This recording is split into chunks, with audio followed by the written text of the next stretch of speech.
Welcome to personal finance bulletin money time. मैं हूं आपके साथ मीनू शर्मा और मैं आपको बताऊंगी आपकी जेब और जिंदगी पर असर डालने वाली पर्सनल फाइनेंस, बिजनेस और पॉलिसी से जुड़ी तमाम बड़ी खबरें। इसके अलावा मैं आपको दूंगी 1 फरवरी को पेश होने वाले देश के आम बजट की एक बड़ी अपडेट। तो चलिए देर किस बात की, फटाफट शुरू करते हैं इस बुलेटिन में खबरों का सिलसिला। अब आधार के बिना बायोमेट्रिक सत्यापन के नहीं चलेगा आपका मोबाइल कनेक्शन। दरअसल प्रधानमंत्री कार्यालय यानी पीएमओ ने डिपार्टमेंट ऑफ टेलीकम्युनिकेशंस यानी कि दूरसंचार विभाग को निर्देश दिया है कि वो पूरे भारत में मोबाइल कनेक्शन जारी करने से पहले बायोमेट्रिक आधार सत्यापन को अनिवार्य रूप से लागू करे, ताकि साइबर अपराध और डिजिटल धोखाधड़ी पर अंकुश लगाया जा सके। हाल ही में हुई एक टेलीकॉम सेक्टर समीक्षा बैठक में पीएमओ ने डीओटी से कहा कि उन सभी सिम कार्ड विक्रेताओं के खिलाफ कड़ी कार्रवाई करें जो कानूनी प्रावधानों का उल्लंघन कर रहे हैं। बता दें कि अब तक डिपार्टमेंट ऑफ टेलीकम्युनिकेशन ने 2.67 करोड़ मोबाइल कनेक्शंस को फर्जी डॉक्यूमेंट्स के आधार पर जारी होने के कारण डिस्कनेक्ट किया और कानून प्रवर्तन एजेंसियों के साथ मिलकर डिजिटल धोखाधड़ी के खिलाफ सख्त कदम उठा रहे हैं। साथ ही डीओटी ने संचार साथी पोर्टल भी लॉन्च किया जो उपभोक्ताओं को उनके नाम पर जारी सभी मोबाइल कनेक्शंस की जानकारी देता है, जिससे वो किसी भी अनधिकृत कनेक्शन की पहचान कर सकते हैं।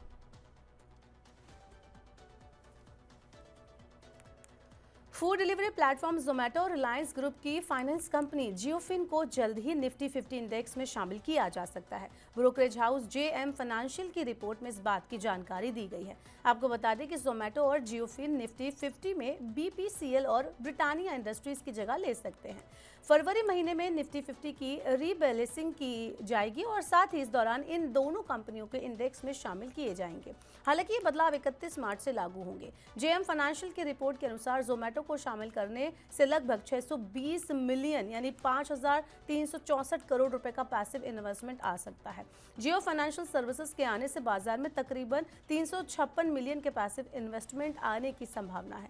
आपको बता दें कि निफ्टी 50 में शामिल होने के लिए कंपनियों को उनके फ्री फ्लोट मार्केट कैपिटलाइजेशन के आधार पर चुना जाता है, जो 1 अगस्त 2024 से 31 जनवरी 2025 तक की अवधि के औसत पर निर्धारित होता है। और अब वक्त हो गया है, जैसा कि मैंने पहले ही बताया था, हमारी बजट रिलेटेड स्टोरी का। तो वित्त मंत्री निर्मला सीतारमण के सामने इस बार के बजट में 3 चुनौतियां हैं और ये चुनौतियां हैं रोटी, कपड़ा और मकान। रोटी यानी फूड इन्फ्लेशन। इसे ऐसे समझे कि एक आम घर के खर्च का तकरीबन 40% हिस्सा सिर्फ खाने पीने की चीजों पर चल जाता है। सरकार ने 2024-25 के बजट में फूड सब्सिडी पर 2,05,250 करोड़ रुपए आवंटित किए थे।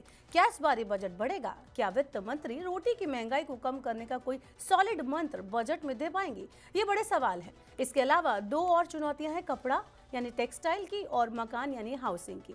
तो बता दें कि टेक्सटाइल सेक्टर 4.5 यानी 4.5 करोड़ लोगों को रोजगार देता है। ये सेक्टर घटती डिमांड, बढ़ती इनपुट कॉस्ट का शिकार है।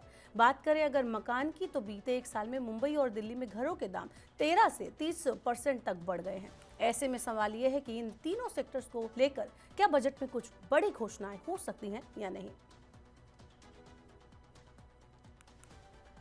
बात करते हैं शेयर मार्केट की। तो शेयर बाजार में तेजी का सिलसिला बुधवार को लगातार दूसरे दिन भी जारी रहा। ग्लोबल बाजारों में कमजोरी के रुख के बीच रिलायंस इंडस्ट्रीज, जोमेटो और कोटक बैंक में खरीदारी से बाजार में तेजी देखने को मिली। सेंसेक्स जहां 224 अंकों की तेजी के साथ 76,724 पर बंद हुआ, वहीं निफ्टी भी 37 अंकों की तेजी के साथ 23,213 पर बंद हुआ।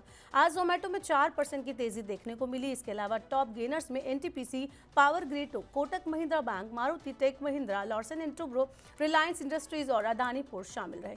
तो दूसरी तरफ नुकसान में रहने वाले शेयरों में Mahindra and Mahindra, Bajaj Finserv, axis bank और टाटा मोटर्स थे।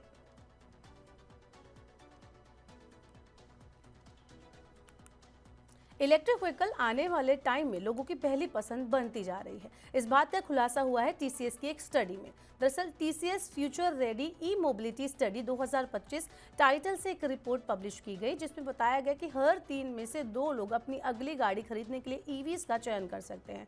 इस स्टडी में शामिल 64% लोगों ने अपनी अगली गाड़ी के लिए ईवी चुनने की बात कही। इस स्टडी में यह भी बताया गया कि बैटरी टेक्नोलॉजी ईवीज की बिक्री में बड़ा योगदान निभाती है। तकरीबन 90% गाड़ी निर्माता ये मानते हैं कि बैटरी में सुधार से गाड़ियों का परफॉर्मेंस बढ़िया होगा और बिक्री भी ज्यादा बढ़ेगी।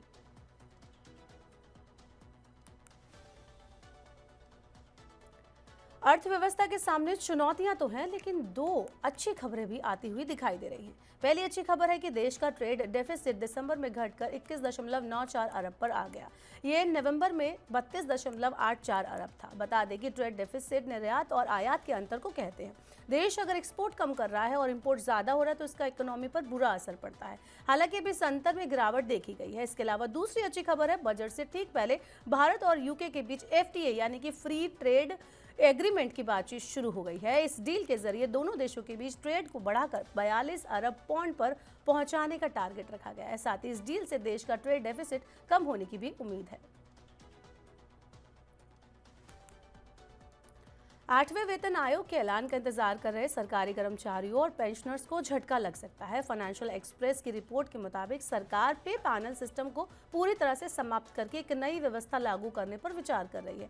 बता दें कि प्री बजट मीटिंग में श्रमिक संगठनों ने 8वें वेतन आयोग की डिमांड की थी। साथ ही ये भी कहा था कि जनवरी 2016 में 7वें वेतन आयोग की सिफारिशें लागू हुई थी। इस पैनल के 10 साल पूरे होने के बाद 31 दिसंबर 2025 को इसका कार्यकाल भी खत्म हो जाएगा। ऐसे में जितना जल्दी हो सके 8वां वेतन आयोग लाए जाने की मांग श्रमिक संगठनों द्वारा की जा रही थी। लेकिन बजट से कुछ ही दिन पहले पे पैनल सिस्टम को खत्म करने की खबरें सरकारी कर्मचारियों के मन में अनसर्टेनिटी और चिंता को बढ़ा रही हैं।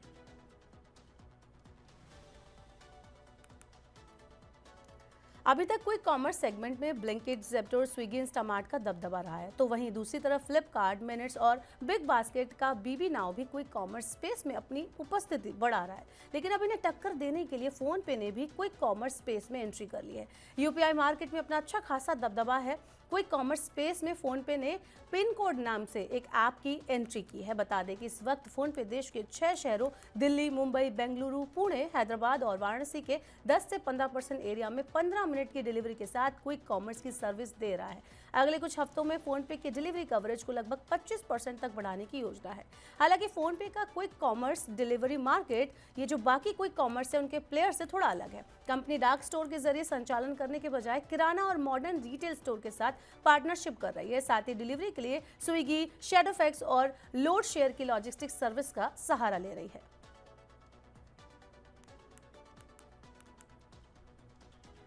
तो ये थी मनी टाइम में आज की तमाम बड़ी खबरें। वक्त हो गया आपसे विदा लेने का। अब आपसे होगी कल मुलाकात।